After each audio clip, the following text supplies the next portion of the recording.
All right, Rand, here's the question. What action went wrong in Atlanta in 2025? And more importantly, does the fix start under center? Welcome back to with the first pick on this edition of The Perfect Fix. It's time to fix the Atlanta Falcons. I'm Ryan Wilson. That's former Titans GM Rand Carthon. And before we get going here, Falcons fans, I'm curious what you think about the quarterback situation. Obviously, Michael Penix Jr. is coming off his latest ACL. And you got to figure out the head coach and the GM situation. They've moved on from Raheem Morris and Terry Fontenot. Raheem Morris was there for 2 seasons. Fontenot's been there since 2021, I believe.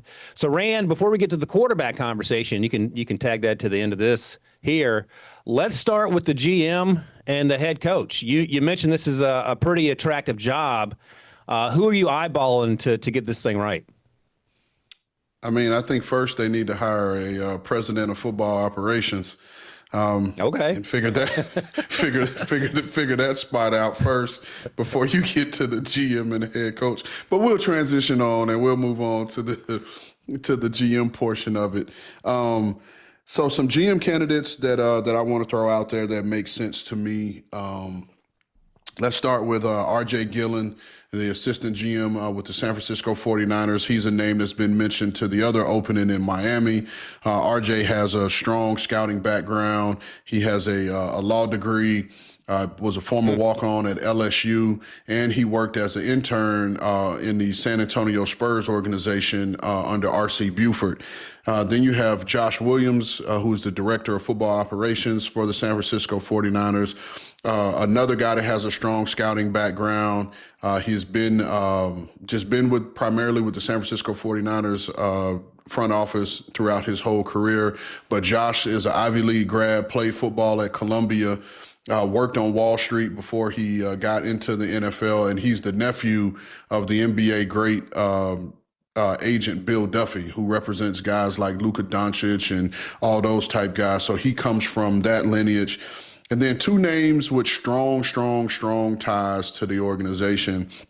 One being Ian Cunningham, the assistant GM with the Chicago Bears. Ian, obviously, he has been linked to a ton of jobs. Every job that comes open, he's one of the first people that gets an interview request. Was a finalist for the Arizona Cardinals job and was 2-time finalist for the Tennessee Titans jobs when those came open. Ian obviously has a strong scouting background. Now, here's one. I'm going to throw out this little nugget. Ian works for... who's the GM in Ryan? Who's the GM in Chicago? Ryan Poles. Okay, so just fact check, and I'm just basing this off of reports and speculation. Ryan Poles, the GM of Chicago, who Ian works for, played college football at Boston College and was the starting center there. So I'm just going to leave that one there. And then the next guy, it'll connect when you do the homework. Okay. Making notes. And the final guy for me is John McKay, the assistant GM with the with the LA Rams. John comes from obviously family lineage. The grandson of the great coach John McKay, son of Rich McKay, former GM, team president, CEO, and all of the likes. But John took the hard road. John worked at the league office in their rotation program that they have. John also worked his way up from being a pro scout with the Rams to being a pro director to being, now the assistant GM. And I truly believe had he not accepted the assistant GM job at LA, he would have been James Gladstone's top choice to be his head personnel guy with him at the LA Rams, because they came up together and started at the same time. So those are some names for the GM spot. For the head coaching spot, I won't go into the background, but I'll just throw you out some names.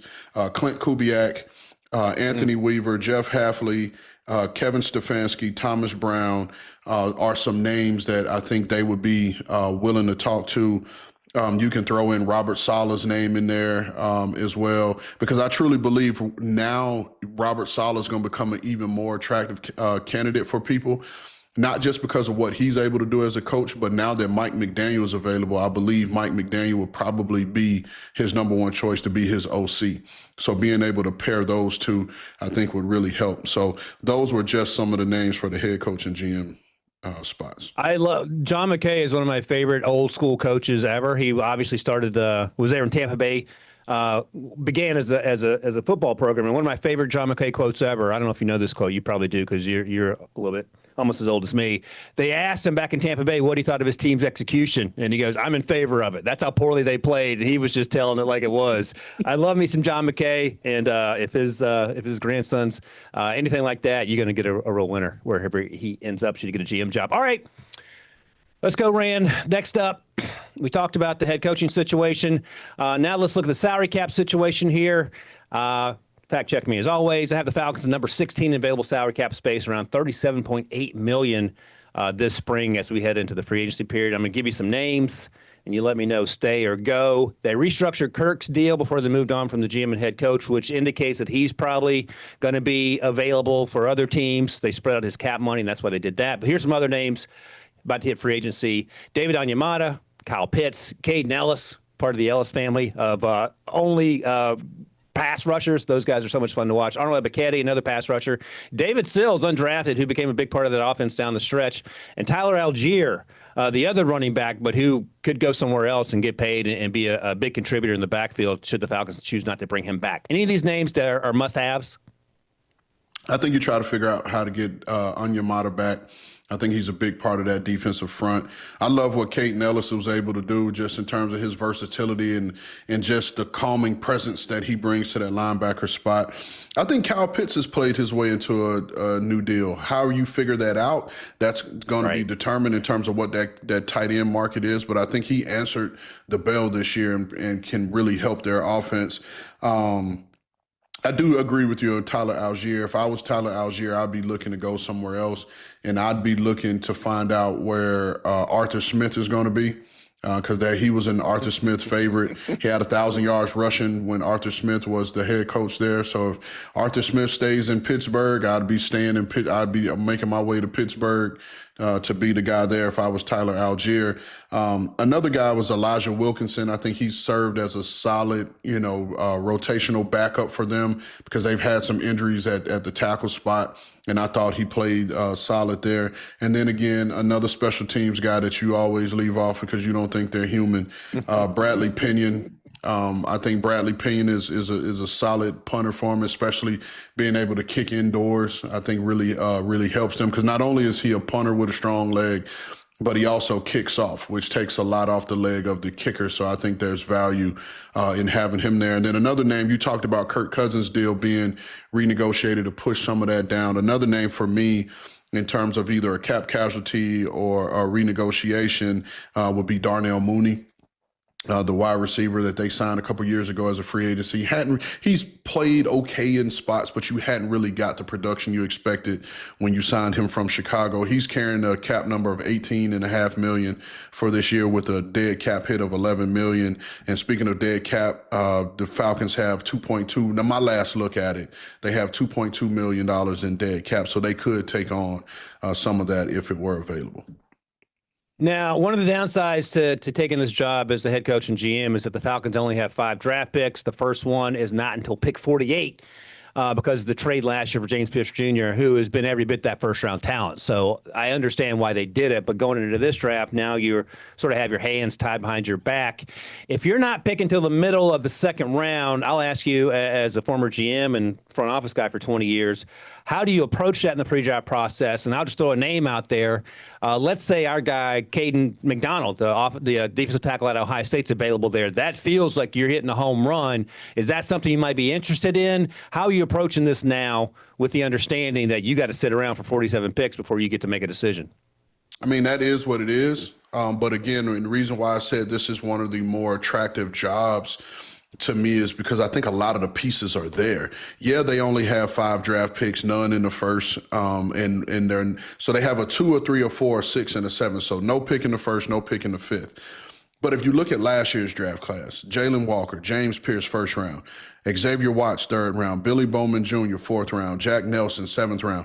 Those first 4 guys all started for him this year, right? And yeah, it from a standpoint, you expected the Atlanta Falcons to play better. You didn't expect them to have the 11th pick in the draft. But in retrospect, when you look at it, and you got 10.5 sacks out of James Pierce Jr.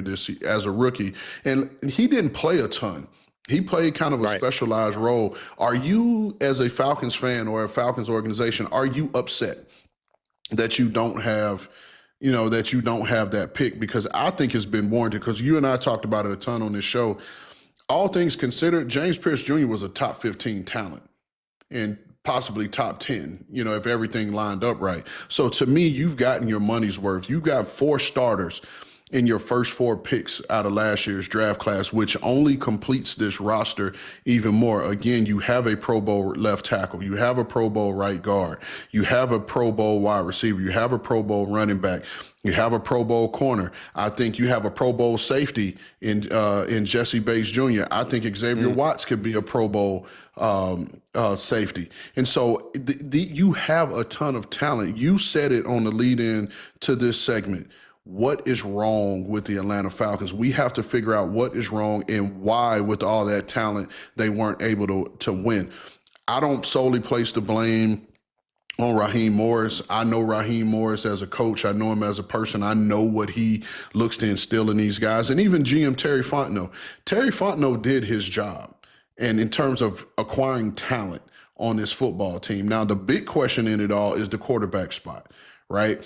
To me, it goes back to the conversation we had on a lot of these other guys. If Kirk Cousins isn't going to be there, you need that bridge quarterback.